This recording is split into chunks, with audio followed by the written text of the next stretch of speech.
Halo teman-teman, salam sehat selalu untuk kita semua. Salam sejahtera dengan saya Bung Ropan. Dan sebenarnya saya baru akan bikin konten ini besok.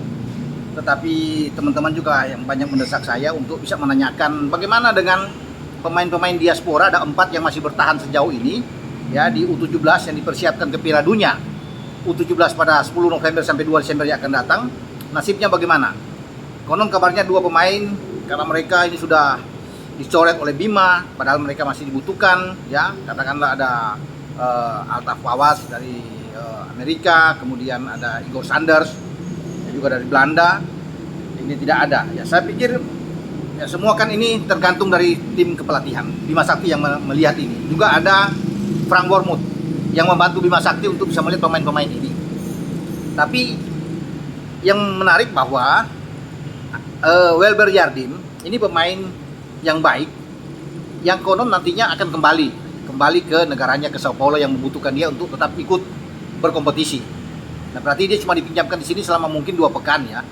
Dia datang terlambat, tapi dia sudah menunjukkan bahwa ini saya pemain yang memang punya talenta luar biasa. Sudah dicoba ketika melawan Persis Solo U18 dan kita menang tim U17 asuhan Bima Sakti ya dengan 3-0 sebelum ke Jakarta, karena dari Bali kan itu mereka TC lanjut ke Solo. Dari Solo dan Senin kemarin mereka tiba di Jakarta. Karena saat ini Bima Sakti sedang melihat seleksi pemain yang ada di 12 kota yang berkumpul, itu akan berlangsung sampai tanggal 17. Sebelum mereka akan dipilih siapa-siapa yang terbaik masuk. Nah, kabar terakhir dengan pencoretan pemain ini saya kesampingkan dulu. Tapi yang saya ingin melihat sini bahwa kehadiran sosok Welber Jardim. Ya, kalau dia akan kembali, tentunya PSSI harus tetap terus melakukan pendekatan, ada komunikasi hubungan, karena dia ini dibutuhkan. Ini pemain bagus. Bima Sakti juga sudah mengakui kelebihan dia, skill sangat baik ya, visi bermain bola atau reading the game-nya itu luar biasa, sehingga memang dia cocok untuk bermain di tim U17 di Piala Dunia nanti. Dan Frank Wormuth juga terkesan dengan penampilan dia. Jadi ini anak yang menjadi aset buat kita.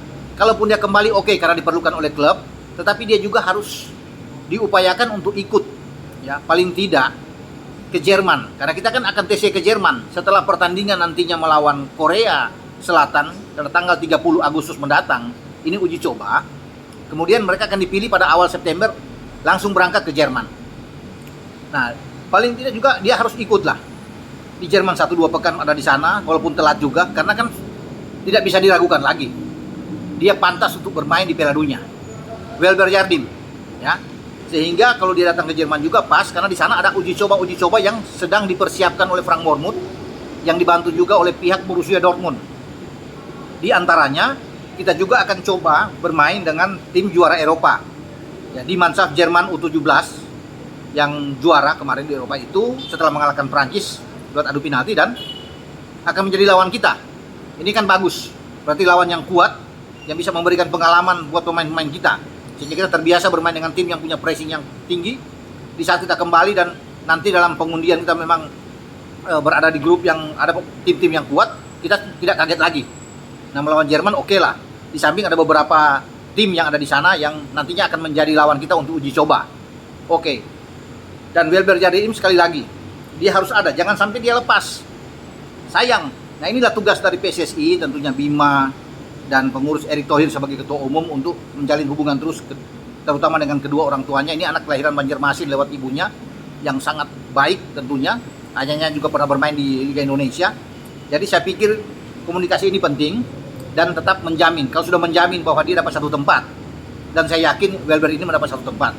Jadi samping kita akan melihat juga dengan Aaron Suitela ya, dan dia bisa dipanggil bermain di tim inti. Nah, kita akan tunggu pemain-pemain diaspora lain siapa yang akan datang. Ya, karena kalau bisa melihat banyak ya. Menpora juga sebelumnya kan sudah menyodorkan ada 30 nama, tinggal dipilih. Ya, Gabriel Han juga.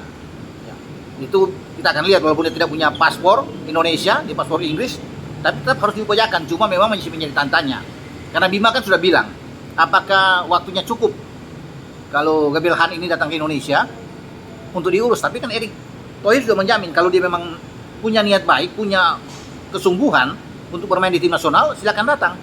Akan diurus, diupayakan secepat mungkin oleh PSSI untuk naturalisasi. sehingga dia bisa mendapatkan paspor kewarganegaraan Indonesia dan dia bisa bermain di Piala Dunia U17. Ya, kita tinggal nantikan ya. Tapi memang kalau bisa melihat, kita harus perlu pemain-pemain yang sudah terbiasa bermain di luar. Kalau cuma 2-3 orang diaspora ini juga ya bagaimana ya, agak meragukan lah. Tapi kalau kita paling tidak ada 5-6, ya sebagian besar dari Indonesia pemain lokal masih oke lah ya. Tapi harus ada. Tapi kalau cuma 2, ini yang agak sulit. Memang kerja keras, waktu semakin dekat ya, kita berharap memang bahwa kita bisa tampil maksimal dengan waktu yang ada, harus bekerja dengan waktu, karena lawan-lawan kita kan semua udah siap dari awal, kita baru membentuk. Sehingga itu tadi ya, setelah kita dikirim ke Jerman mendapatkan hasil yang baik di sana ya, kita kembali di sini ya, pemain-pemain harus tampil seperti yang diharapkan tim kepelatihan juga. Semoga ini bisa terjadi. Jadi kerja keras buat Bima, tantangan besar buat Bima Sakti, apalagi dapat tekanan dari para netizen, dari banyak orang tentang sosok Bima Sakti. Tapi ya kita berharap Bima memberikan hasil yang baik di Piala Dunia nanti. Nah, siapa-siapa yang akan menjadi pemain yang akan dipilih kan masih akan berlangsung terus. Ini pemain seleksi di 12 kota juga masih akan ada, bisa bergabung dengan tim yang sekarang. Mungkin ada 29 pemain ya yang masih tetap bertahan di awal. Seleksi akan ditambah tentunya. Sambil sebelumnya akan ditentukan 30, paling tidak 30 pemain yang akan menuju Jerman. Nah, ketika kembali ke Indonesia mungkin akan mengerucut. Bisa menjadi ya mungkin 23 pemain yang akan dipilih untuk Piala Dunia. Tergantung Bima dan Frank Mormut yang bisa melihat ini siapa-siapa yang layak. Oke, sampai di sini pembicaraan saya tentang pemain-pemain diaspora. Wilber Jardine sekali lagi harus ingat, dia harus tetap bertahan dan ada komunikasi yang baik. Oke, dengan saya Bung Ropan. Ciao.